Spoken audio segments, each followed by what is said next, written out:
ऐसे भी कुछ मरीज जिनको बाकी लोगों के मुकाबले स्ट्रोक होने का खतरा ज्यादा है। 7,000 में से एक व्यक्ति को स्ट्रोक होने की संभावना रहती है अपने जीवन काल में। ब्रेन की सेहत के लिए भी क्या कुछ ऐसे खास टेस्ट होते हैं जो कराए जा सकते हैं? Brain health is linked to overall health of your body. आपका वेस्ट लाइन प्रिडिक्ट कर सकता है कि कितना चांसेस है कि आपको स्ट्रोक हो। इंची टेप उठाइए, अभी नाप लीजिए। हम अंदर जाके इनको खोल सकते हैं या इनमें स्टेंट प्लेस कर सकते हैं। ब्रेन में भी स्टेंट डलता है? जी बिल्कुल डलता है। अल्कोहल, टोबैको यूज करते हैं, they are very prone to get such kind of thing. 100% recovery possible है? ये डिपेंड करता है कि पेशेंट की एज क्या है, क्योंकि ओल्ड एज में आप देखेंगे प्री एग्जिस्टिंग कंडीशंस बहुत ज्यादा रहती हैं। तो अच्छी खासी दवाएं चलती हैं? अच्छी खासी दवाएं चलती हैं शुरुआत में। कोई कुछ लक्षण होते हैं डॉक्टर साहब जो लोगों को बताएंगे कि हाँ हमारे ब्रेन में कुछ प्रॉब्लम हो सकती है? डिपेंड करता है कि मस्तिष्क के किस भाग में ये स्ट्रोक का प्रभाव पड़ा है, उसी हिसाब से पेशेंट को सिम्टम्स आते हैं। आज हमने एक पिज्ज़ा खाया, कल एक समोसा खाया, परसों ब्रेड रोल खाए और उसके अगले दिन खूब सारी मिठाई खाई। हमें पता भी नहीं है कि हम कैसी सेहत का और कैसे भविष्य का निर्माण कर रहे हैं। हम रात में देर से सोए, जल्दी उठे, या फिर हमारे सोने का कोई हिसाब किताब ही नहीं है। एक्सरसाइज हम करना ही नहीं जानते क्योंकि हमें वेब सीरीज़ देखने में ज़्यादा मज़ा आता है। आपने कभी सोचा कि ये सारी चीज़ें एक दिन हमें ऐसी ऐसी बीमारियों की तरफ ले जाती हैं जो फिर ज़िंदगी भर हमारे साथ रहती हैं? फिर हम ना जंक फूड खा पाते हैं और ना अपने मन का खा पाते हैं, यानी सेहतमंद खाना खाना भी कभी कभी चुनौती हो जाता है। ऐसी ही एक बीमारी है ब्रेन स्ट्रोक। दिल की बीमारी के बारे में लोग अक्सर बात करते हैं। ब्रेन स्ट्रोक लाइफस्टाइल से जुड़ी हुई परेशानियों और दिक्कतों की वजह से, यानी हमारी अपनी गलतियों की वजह से भी हमें हो सकता है। और अब यंगस्टर्स में भी ब्रेन स्ट्रोक यानी मस्तिष्क आघात, यानी जिसे आम भाषा में कई बार लोग लकवा, पैरालिसिस, अलग अलग नामों से बुलाते हैं, ये समस्या बढ़ती जा रही है। तो क्या गलतियां हम करते हैं जो हमें नहीं करनी चाहिए, और अगर ब्रेन स्ट्रोक हो जाता है तो फिर विकल्प क्या है? इन सभी सवालों के जवाब के लिए आज हमारे साथ डॉक्टर श्रीकांत शर्मा हैं, जो कि डायरेक्टर हैं न्यूरो साइंसेज के, कैलाश हॉस्पिटल से जुड़े हुए हैं। डॉक्टर साहब बहुत बहुत स्वागत है आपका। अभी जितना हमने बताया है, लोग सोच रहे होंगे पिज्ज़ा खाएं या ना खाएं, और पिज्ज़ा खाने का भी क्या ब्रेन की बीमारी से कोई लिंक हो सकता है? जी बिल्कुल।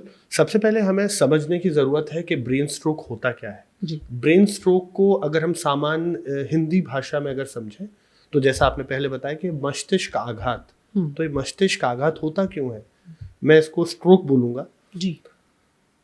अगर देखा गया है कि अगर ब्रेन के किसी हिस्से में क्लॉटिंग की वजह से, ब्लड क्लॉटिंग की वजह से वो एरिया डैमेज हो जाए, या ब्लीडिंग की वजह से उस एरिया को डैमेज हो, तो वह एरिया ब्रेन का फंक्शन करना बंद कर देता है या कंप्लीटली प्रॉपरली फंक्शन नहीं कर पाता जिस तरीके से उसको करना चाहिए। और उसकी वजह से आमतौर पे देखा गया है कि पेशेंट को लकवा, जैसे आपने बोला, लकवा, मेमोरी डिस्टर्बेंसेस, आंखों की रोशनी जाना, याददाश्त इत्यादि होने की संभावना होती है। तो आमतौर जी इतनी सारी समस्या, एक ब्लड क्लॉट या क्लॉट का साइज बड़ा भी हो सकता है, छोटा बड़ा तो चलिए एक अलग विषय है, लेकिन अगर ब्लड क्लॉट हो गया तो इतनी सारी समस्या हो सकती है। तो सामान्य रूप से मैंने आपको बताया स्ट्रोक दो ही तरीके के होते हैं। पहला जिसमें कि ब्रेन के अंदर ब्लीडिंग हो जाती है, जो कि धमनी फटने की वजह से हो सकती है, रक्त धमनी। दूसरा किसी बड़ी या छोटी धमनी जो कि ब्रेन को ब्लड सप्लाई कर रही है, उसमें क्लॉट या खून का थक्का जमने की वजह से भी हो जाती है। दोनों ही कंडीशंस ब्रेन की फंक्शनिंग को इम्पेयर करती हैं, और देखा गया है इसे डेथ और डिसेबिलिटी डिजीज बोला गया है। अच्छा, मतलब हालात इतने खराब हैं कि या तो आप डिसेबल हो जाएंगे या फिर आप सीधे ऊपर का टिकट कट जाएगा।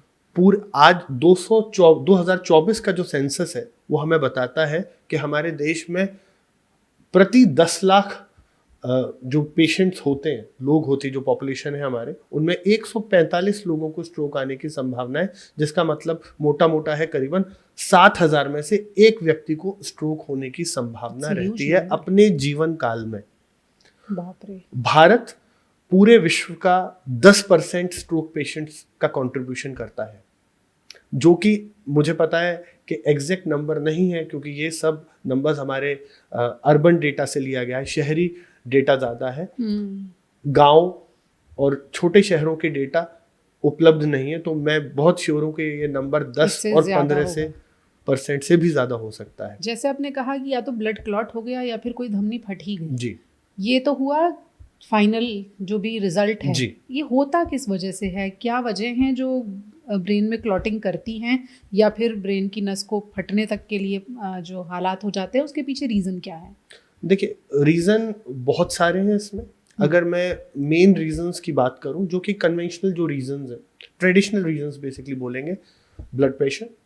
अगर पुरानी आपको ब्लड प्रेशर की समस्या है वो कंट्रीब्यूट करती है। अनकंट्रोल्ड डायबिटीज, डिसलिपिडीमिया यानी कि खून में वसा की मात्रा अधिक होना, वह भी क्लॉट बनाने में हेल्प करती है। Smoking, smoking, substance abuse, alcohol, inactivity. आप देखेंगे बहुत सारे लोग जो इनएक्टिव रहते हैं, एक्सरसाइज नहीं करते, दैट लीड्स टू ओबेसिटी, मोटापा, और मोटापा leads to risk factor for stroke. These are the few basic common चीजें हैं। इसके अलावा बहुत सारी ड्रग्स भी ऐसी हैं जिनमें देखा गया है उनकी वजह से स्ट्रोक हो सकता है, पर वो उनके जो रीजन है बहुत कम है, इंसिडेंसेस काफी कम है उनके। आपने जो चीजें गिनाई हैं उसमें ज्यादातर लाइफस्टाइल इश्यूज हैं। लाइफस्टाइल इश्यूज हैं। अगर आपने मोटापा बढ़ा लिया, आपकी ब्लड में फैट की मात्रा, वसा की मात्रा आपने कहा ज्यादा है, एक्सरसाइज नहीं करते, स्मोकिंग करते हैं, तो वो चीजें हैं जो लोगों के अपने हाथ में। जी, आपका वेस्ट लाइन एक्चुअली कंट्रीब्यूट और प्रिडिक्ट कर सकता है कि कितना चांसेस है कि आपको स्ट्रोक हो। अच्छा, कैसे? जी, अगर आप किसी का वेस्ट लाइन अप्रोक्सीमेटली 40 या 45 के बीच में है, he has got a chance of at least 50% of getting a stroke in his life time so आपको बता रहा हूँ, जैसे कि आप किसी की वेस्ट लाइन से, बॉडी सरफेस एरिया से आप ये प्रिडिक्ट कर सकते हैं कि हाँ, कि इतना अगर डिसलिपिडीमिया जैसे मैंने बताया, शरीर में अगर कोलेस्ट्रॉल की, ट्राइग्लिसराइड्स की मात्रा बढ़ेगी, मोटापा बढ़ेगा, ये कंट्रीब्यूट करता है। बिल्कुल। WHO एक बहुत साधारण तरीका देता है आप अपनी वेस्ट लाइन को कैसे नाप सकते हैं उसका। 80 सेंटीमीटर से 85 सेंटीमीटर के बीच में महिलाओं की कमर का घेरा होना चाहिए, पुरुषों का घेरा 90 से 95 सेंटीमीटर के बीच में होना चाहिए। इंची टेप उठाइए, अभी नाप लीजिए। अगर ये ज़्यादा है तो फिर आप मोटे लोगों की श्रेणी में भी आते हैं, और जैसे डॉक्टर साहब कह रहे हैं, ब्रेन स्ट्रोक के खतरे पर भी आप आ जाते हैं।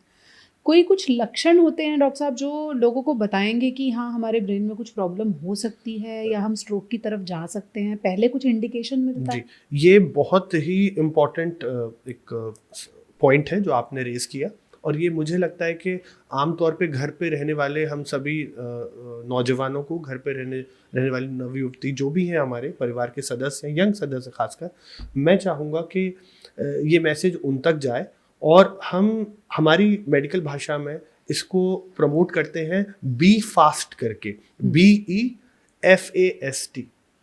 सो बी से हमारा मतलब होता है कि बैलेंस। अगर आपको लगे घर में कोई भी बुजुर्ग हैं, वृद्ध हैं, उनकी बॉडी में सडनली अगर आपने कोई बैलेंस इश्यूज देखे हैं, तो आप तुरंत नोटिस करिए इस चीज़ को। दूसरा, आई बॉल मूवमेंट्स। कई बार अगर आपको लग रहा है कि एबनॉर्मल तरीके से आई उनकी ड्रॉप हो गई है या बंद नहीं हो पा रही है, आई में अगर चेंजेस है, दोनों आंखों में से एक आंख में कोई चेंजेस आ रहा है, ये एक सिम्टम है। दूसरा, फेस का एक तरफ लटक जाना। कई बार देखा गया है कि चेहरे का एक साइड का जो होता है हिस्सा, वो दूसरी साइड जो नॉर्मल हिस्सा है उसकी अपेक्षा बहुत ज्यादा मूव नहीं कर पाता। हाथों में कमजोरी आना या पाँव में कमजोरी आना, आर्म, A फॉर आर्म, अगर उसमें प्रॉब्लम आ रही है तो आप समझिए कि डेफिनेटली स्ट्रोक के लक्षण ये हो सकता है एक पॉइंट। दूसरा, स्पीच बोला गया कि अगर स्पीच लड़खड़ाई है, स्लरी स्पीच है, again it's a indication. And last is, अगर ये सारे सिम्टम्स आपको मैच कर रहे हैं, then T is time to call the ambulance. आपको जल्द ही अपने किसी भी ऐसे करीबी अस्पताल में जाना है जहां पर एक न्यूरोलॉजिस्ट, एक न्यूरोसर्जन की उपलब्धि हो, और वहाँ पे पेशेंट का पूर्ण तरीके से इलाज हो, चाहे वो उनको थ्रोम्बोलाइसिस थेरेपी हो, चाहे कोई सर्जरी। बिल्कुल, जो डॉक्टर साहब ने कहा बी फास्ट, हम आपके लिए रिपीट कर देते हैं। Balance, eye movement, face, arms, ऐसे स्पीच, एंड देन टी यानी टाइम। टाइम इतना इम्पोर्टेंट क्यों है? क्या जल्दी जाने और देर से जाने में ब्रेन स्ट्रोक के पेशेंट के रिजल्ट में फ़र्क पड़ता है? जी बिल्कुल। देखिए, हमारी भाषा में बोला जाता है time is equal to brain. Brain के जो सेल्स हैं, दे आर वेरी सेंसिटिव। अगर कुछ वक्त के लिए भी, 3 से 4 घंटों के लिए भी अगर उनको इतना प्रभाव पड़े कि उनको ऑक्सीजन ना मिले या उनको ब्लड रिसीव ना हो, न्यूट्रिशन ना मिले, तो डैमेज होना, इरिवर्सिबल डैमेज होना शुरू हो जाता है जी। अगर समय पे पेशेंट हॉस्पिटल आता है और अगर क्लॉट के कारण हम थ्रोम्बोलाइज थेरेपी देने के कारण दोबारा सर्कुलेशन अगर एस्टेब्लिश कर लेते हैं तो ऐसा देखा गया है कि पेशेंट की रिकवरी काफ़ी फास्ट हो जाती है, डेथ के साथ साथ डिसेबिलिटी भी बच जाती है। अच्छा, दोनों बच जाते हैं। डिसेबिलिटी भी बच जाती है अगर circulation with in 4 to 6 hours, अगर हम बोलते हैं थ्रोम्बोलाइसिस का टाइम, अगर ये हम समय पे अगर ये पेशेंट पहुंच जाता है तो आमतौर पे देखा गया है कि इनकी रिकवरी बहुत ही रिवर्ट बैक हो जाती है, रिवर्ट बैक टू नॉर्मल हो जाते हैं ऐसे पेशेंट्स। ऐसा आमतौर पे देखा गया। तो time is very important once you diagnose the stroke, once you reach the hospital and initiation of treatment. जैसे आपने कहा थ्रोम्बोलिटिक थेरेपी देके वो क्लॉट डिसॉल्व कर देते हैं, कैसे ये थेरेपी दी जाए? ओपीडी में हो जाता है प्रोसीजर या सीधे ऑपरेशन करना पड़ता है, क्या होता है? देखिए, आमतौर पे एक सिस्टम होता है, यहाँ पर हम देखते हैं कि कोई पेशेंट आया और हमारे हॉस्पिटल्स में भी हमने हमारी एक स्ट्रोक टीम बनाई हुई है, जो कि स्ट्रोक टीम जैसे ही पेशेंट कैजुअल्टी में या इमरजेंसी रूम में आता है, सारे डॉक्टर्स उसको असेस करते हैं। असेस करने के बाद उनका सीटी स्कैन या एमआरआई, जो भी पेशेंट की स्थिति उसके हिसाब से किया जाता है डॉक्टर्स की देख रेख में, और ये डिसीजन लिया जाता है कि किस तरीके का स्ट्रोक है। अगर वो स्ट्रोक इन्फाक्ट हुआ है उन्हें, यानी कि कोई खून का थक्का या कोलेस्ट्रॉल जम गया है, तो उसको खोलने के लिए थ्रोम्बोलाइटिक थेरेपी दी जाती है, जो कि तुरंत ही हम इमरजेंसी रूम में ही स्टार्ट कर सकते हैं दवाइयों की मदद से, डॉक्टरों की देखरेख में। हम टाइम नहीं लगाते कि हम पेशेंट को आईसीयू भेजें, यहाँ भेजें, हम सारी बिना टाइम वेस्ट किए, क्योंकि जैसा मैंने बताया time is very important in this. So हम कोशिश करते हैं कि जैसे ही पेशेंट आए, हमारा डायग्नोसिस एस्टेब्लिश हो, हम तुरंत इसको शुरू करें। ओके। उसके बाद ये तो हुआ इमरजेंसी, आपने वो क्लॉट डिसॉल्व किया और जो रिकवरी है वो हो गई। उसके बाद फिर उस मरीज को क्या करना चाहिए, किस तरह की दवाओं पे उसको रखा जाता है? देखिए, एक बार अगर ये ऐसे पेशेंट आते हैं, इनको कुछ समय के लिए हॉस्पिटल स्टे की ज़रूरत होती है, क्योंकि इन दवाइयों के कुछ साइड इफ़ेक्ट्स भी होते हैं। उनको देखने के लिए इनके सीटी स्कैन्स और एमआरआई नियमित रूप से हमें कराने पड़ते हैं कुछ दिन। इनके साथ साथ उनका ब्लड प्रेशर, उनकी कोलेस्ट्रॉल, उनका शुगर, सारी चीज़ें मेंटेन होती हैं। उनका न्यूरोलॉजिकल असेसमेंट होता है और स्थिति के अनुसार जैसे जैसे उनकी रिकवरी होती जाती है, उनको डिस्चार्ज किया जाता है। ओके। जैसे अपने ये टेस्ट आपने कहे, ब्लड प्रेशर अगर किसी को है तो उसको स्ट्रोक का खतरा होगा। ऐसे भी कुछ मरीज या सेट ऑफ पीपल हैं जिनको बाकी लोगों के मुकाबले स्ट्रोक होने का खतरा ज़्यादा है? जी बिल्कुल। जैसा कि मैंने आपको बताया, जो लोग नियमित रूप से अल्कोहल या सब्सटेंस अब्यूज़ करते हैं, they are very prone, tobacco use करते हैं, they are very prone to get such kind of thing. तो आई वुड हाईली रिकमेंड कि हमारे जो भी यंगस्टर्स हैं बेसिकली, वो smoking, tobacco chewing, smoking, alcohol use और सब्सटेंस अब्यूज़ है, इन सब चीज़ों से बचें। अपनी लाइफ में थोड़ा एक्सरसाइज को इन्वॉल्व करें, अच्छी डाइट और न्यूट्रिशन का सहारा लेके, हाइड्रेशन का सहारा लेके, गुड स्लीप, आप इन चीज़ों को डेफिनेटली डिले किया जा सकता है और बिल्कुल मिटिगेट भी किया जा सकता है। ब्रेन स्ट्रोक के बाद जो डैमेज होता है, मान लीजिए जैसे आपने कहा फेस ड्रॉप हो सकता है एक तरफ, या फिर हाथों पे असर आ सकता है, क्या उसको रिवर्स करने का कोई तरीका होता है, या जो डैमेज हो गया वो फिर हो गया? देखिए, आपने बहुत अच्छी बात बताई। देखिए, ब्रेन के सेक्शंस होते हैं, एक राइट साइड का ब्रेन होता है, एक लेफ्ट साइड का ब्रेन होता है। जैसे कि हमारी कंपनियों में आपने देखा होगा, हर एक विभाग होता है, एक एचआर का विभाग होता है, एक मार्केटिंग का विभाग होता है, एक सेल्स का विभाग होता है। ऐसी ब्रेन के भी अलग अलग सेंटर्स होते हैं। कुछ सेंटर ऐसे होते हैं जो कि पेशेंट की बोलने की शक्ति को प्रभाव डालते हैं, कुछ मेमोरी को प्रभाव डालते हैं, कुछ आप देखेंगे हाथ की शक्ति, पाँव की शक्ति को प्रभाव डालते हैं, कुछ विजन को प्रभाव डालते हैं। सो डिपेंड करता है कि मस्तिष्क के किस भाग में ये स्ट्रोक का प्रभाव पड़ा है, उसी हिसाब से पेशेंट को सिम्टम्स आते हैं। सो ऐसा देखा गया है कि अगर पेशेंट की वीकनेस आई है या पैरालिसिस जिसको बोला गया है, तो ऐसे पेशेंट्स को लॉन्ग टर्म फिजियोथेरेपी दी जाती है, जो कि बिल्कुल हेल्पफुल है। उनकी मसल की टोन बनाने में हेल्प करती है और मसल वेस्टिंग होने से भी, यानी मसल का कमज़ोर होना या पतला होना भी करती है। प्लस गुड न्यूट्रिशन फॉलो, जिसमें प्रोटीन डाइट हो और बाकी सारी चीज़ें। इसके अलावा अगर लगता है कि उनकी स्पीच अगर इम्पेयर्ड है तो वी प्रमोट दीज पेशेंट्स और एडवाइस बेसिकली स्पीच थेरेपी इनको एडवाइस की जाती है।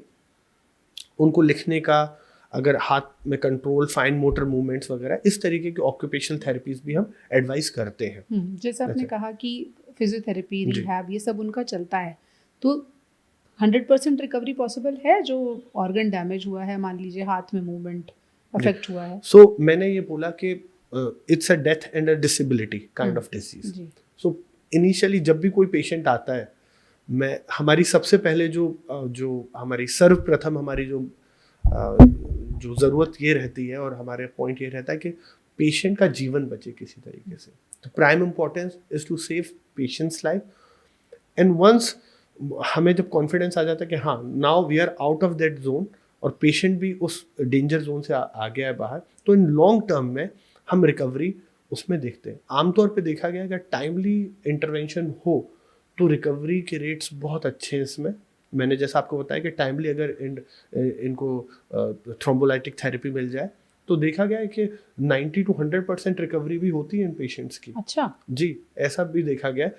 प्लस ये डिपेंड करता है कि पेशेंट की एज क्या है। यंगस्टर्स में आप देखेंगे काफ़ी अच्छी रिकवरी है as compare to the older age people, है ना, आप समझ रहे हैं। तो उस हिसाब से भी हमें ये देखना पड़ता है कि इसकी क्या एज है, कैसा है। वो रिकवरी उन चीज़ों पे भी डेवलप ये करती है। प्लस क्या कोमॉर्बिड कंडीशंस उनके पास है। कई बार कुछ, क्योंकि ओल्ड एज में आप देखेंगे प्री एग्जिस्टिंग कंडीशंस बहुत ज़्यादा रहती हैं, जैसे कि शुगर हो गया, डायबिटीज़ हो गया, थायराइड हो गया, कार्डियक कंडीशंस हो गई। सो ऐसा देखा गया, ये भी कंट्रीब्यूट करती हैं उनकी रिकवरी में, रिकवरी को स्लो डाउन करने में। ओवरऑल हेल्थ कैसी है उस पर डिपेंड करेगा कि रिकवरी कितनी अच्छी है। बिल्कुल, ये सारी चीज़ें मेंटेन करते हैं। ब्रेन स्ट्रोक के पेशेंट्स के लिए इलाज के अब नए विकल्प भी मौजूद हैं क्या? अगर स्ट्रोक की वजह से ब्रेन को डैमेज ज़्यादा हुआ है तो ट्रीटमेंट ऑप्शंस अवेलेबल हैं या एक थ्रोम्बोलिटिक थेरेपी ही है उनकी? जी, शुरुआत में जब पेशेंट आता है और अगर हम आइडेंटिफाई करते हैं कि क्लॉट जमने की वजह से ये हुआ है, तो ऐसा देखा गया कि हम थ्रोम्बोलाइटिक थेरेपी करते हैं। पर ऐसा इन्वेस्टिगेशंस के बाद, प्राइमरी इन्वेस्टिगेशंस के बाद अगर ऐसा पता लगता है कि ब्रेन की मोटी नस जो कि खून को सप्लाई कर रही है वो ब्लॉक है और उनको अगर नहीं खोला जा सकता तो इंटरवेंशन न्यूरोसर्जरी के द्वारा भी हम अंदर जाके इनको खोल सकते हैं या इनमें स्टेंट प्लेस कर सकते हैं। ऐसा भी देखा गया है। जैसे भी स्टेंट डलता है? जी बिल्कुल डलता है। जैसे कि आपने कार्डियक स्टेंट्स सुने होंगे, तो ऐसे ब्रेन में भी स्टेंट्स डलते हैं।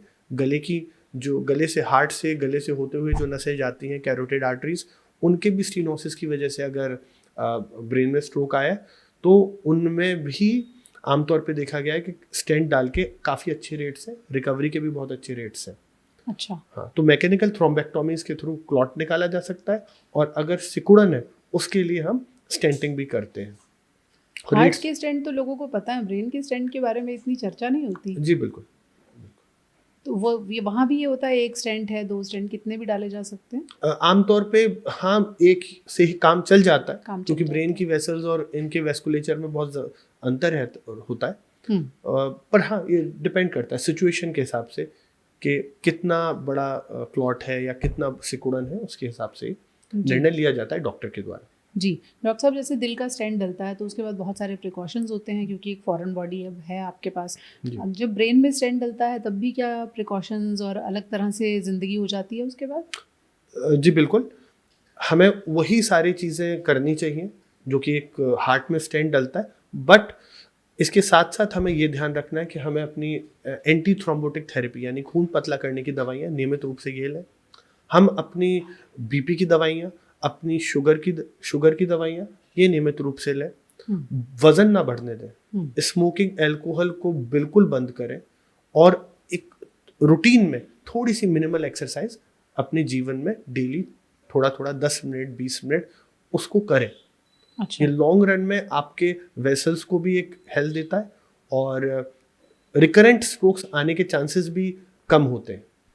अच्छा, रिकरेंट स्ट्रोक, एक बार किसी मरीज को ब्रेन स्ट्रोक हो गया तो बाकी पॉपुलेशन के मुकाबले उसमें खतरा ज़्यादा है? जी बिल्कुल बिल्कुल। उसको कम करने के लिए जैसे आपने कहा कि जैसे मैंने सारी चीज़ें बोली हैं, ये करनी बिल्कुल ज़रूरी है। साथ के साथ रेगुलर कार्डियक चेकअप और health checkup, basic health checkup, health parameters उनके समय समय पे करते रहने चाहिए।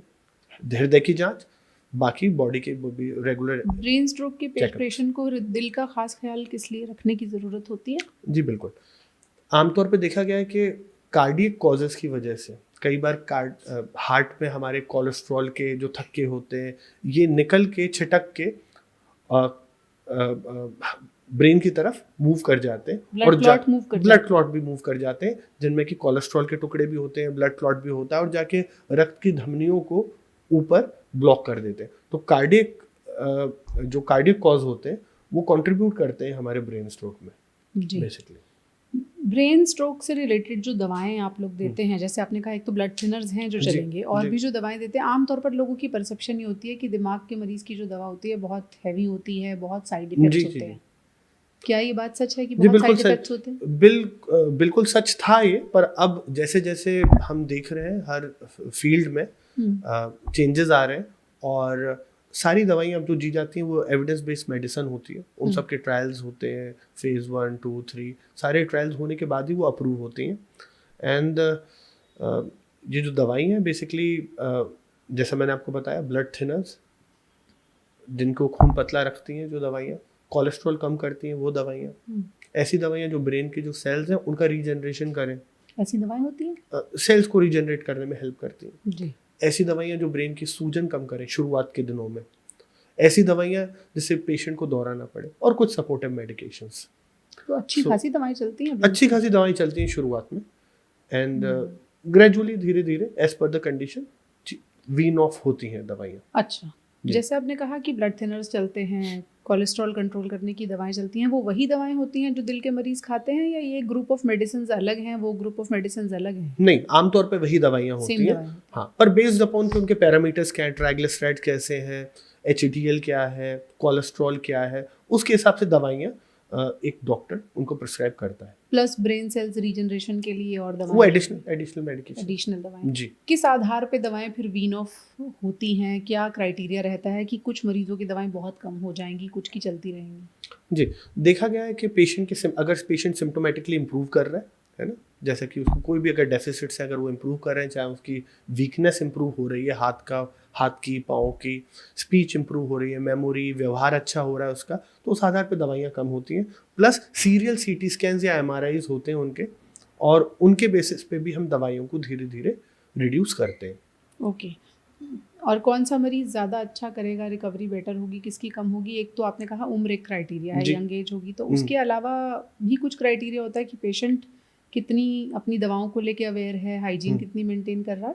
बिल्कुल, hygiene is important, exercise is important, compliance to drug is also very important. Compliance to drug इतना इम्पॉर्टेंट इशू है क्योंकि लोग टाइम पे दवाइयाँ नहीं लेते और लॉन्ग टर्म तक नहीं ले पाते। अच्छा। और तो मेरा यही मानना है कि compliance to drug is very important, exercise is very important, regular checkups are very important, control of BP and sugar is utmost important. So once a patient has a stroke, तो इसको हमें रेगुलर मॉनिटरिंग देनी बहुत ज़रूरी है। Okay जी doctor साहब, एक थोड़ा ऑफ बीट सवाल है, वैसे तो नींद हर किसी के लिए ज़रूरी होती है, ब्रेन स्ट्रोक के जो पेशेंट हैं या ब्रेन से रिलेटेड एलिमेंट से जो जूझ रहे हैं, उनके लिए गुड स्लीप के क्या मायने होते हैं और उनके लिए कितनी अहम है? जी, sleep is very important for brain. हमारा ब्रेन जो है फंक्शन करता रहता है हमेशा, बट उसको हमें रिकवरी के लिए एक टाइम देना पड़ता है। So as per the WHO guidelines, हम 8 आवर्स गुड स्लीप, एक स्लीप का एक ड्यूरेशन हो 8 का, जगने का, सोने का समय हो, एक जगने का समय हो, साउंड स्लीप हो, आप आराम से सोएं, मोबाइल को दूर रखें, कमरे की सारी लाइटें बंद करें, एक एम्बिएंट टेम्परेचर हो कमरे का 24 से 25 डिग्री, जो कि आमतौर पे हिंदुस्तान में सही माना जाता है, ना ज़्यादा ठंडा है ना गर्म है। तो ये ब्रेन आपकी जो REM स्लीप है, नॉन REM स्लीप है, इनको टोन डाउन करता है, ब्रेन में जो न्यूरोट्रांसमीटर्स हैं इनको भी सेटल डाउन करता है। So it makes you strong also. आप क्लैरिटी के साथ उठते हैं, थॉट आपके क्लियर होते हैं, डिसीजन मेकिंग अच्छी होती है आपकी। So this is very important. Family history अगर ब्रेन स्ट्रोक की है तो क्या ऐसे लोगों को खतरा ज़्यादा होता है? फैमिली हिस्ट्री जिन भी लोगों को है, ऑफ कोर्स उनको ये तो फैमिली हिस्ट्री लिंक्ड है स्ट्रोक से, बट हाँ इट इज़ ऑलवेज वाइज कि जिन भी लोगों की फैमिली में ऐसे इंसिडेंसेस हुए हैं, उनके माता पिता दादा दादी, तो उनको अभी से वो चीज़ें ना करें, अपनी हेल्थ पे ध्यान दें, अपना sugar, blood pressure, diet, exercise, sleep, low stress, ये इन सब चीज़ों पे ध्यान दें, तो डेफिनेटली फ्यूचर में मैंने जैसे आपको बताया we can definitely reduce the risk for stroke incidents. Okay doctor साहब, दिल की सेहत को जानने के टेस्ट तो आप लोगों को याद हो गए हैं कि सीटी स्कैन करा लिया या इकोकार्डियोग्राफी करा ली, ईसीजी करा लिया। ब्रेन की सेहत के लिए भी क्या कुछ ऐसे खास टेस्ट होते हैं जो कराए जा सकते हैं और आप अपनी ब्रेन हेल्थ को इवैल्यूएट कर सकते हैं? देखिए, ब्रेन हेल्थ को इवेल्युएट करने का पर से जो सबसे अच्छे जो टेस्ट हैं वो हमारे रेडियोलॉजिकल टेस्ट ही हैं, but unless and until you don't have any symptom, nobody is going to recommend you कि आप MRIs कराएं या CT स्कैन कराएं या EEGs कराएं। So per se brain health is linked to overall health of your body, है ना। If your body is functioning well, if you are sleeping well, clarity thoughts में आपको, न्यूट्रिशन आपका अच्छा है, डेली एक्सरसाइज कर रहे हैं, सो मुझे लगता है कि इट इज़ डेफिनेटली आपको ब्रेन की टेस्ट कराने की ज़रूरत ही नहीं है unless and until symptoms now. यानी आप जो प्रिवेंटिव हेल्थ चेकअप्स कराते हैं उसमें जब आप ओवरऑल हेल्थ देखते हैं, अगर वो ठीक है तो फिर आपकी ब्रेन की हेल्थ भी मोटे तौर पर मान लिया जाएगा कि ठीक है। आप अपने लाइफस्टाइल को ठीक रखते हैं तो मान लिया जाएगा कि आपका दिमाग भी लंबे समय तक आपका सेहतमंद तरीके से साथ देगा। गलतियां ना करें, ज़रूरत पड़े तो जैसे डॉक्टर साहब ने बी फास्ट का एग्जाम्पल दिया उसको इग्नोर ना करें और समय पर हॉस्पिटल पहुंचे। Thank you so much doctor साहब for joining us. Thank you.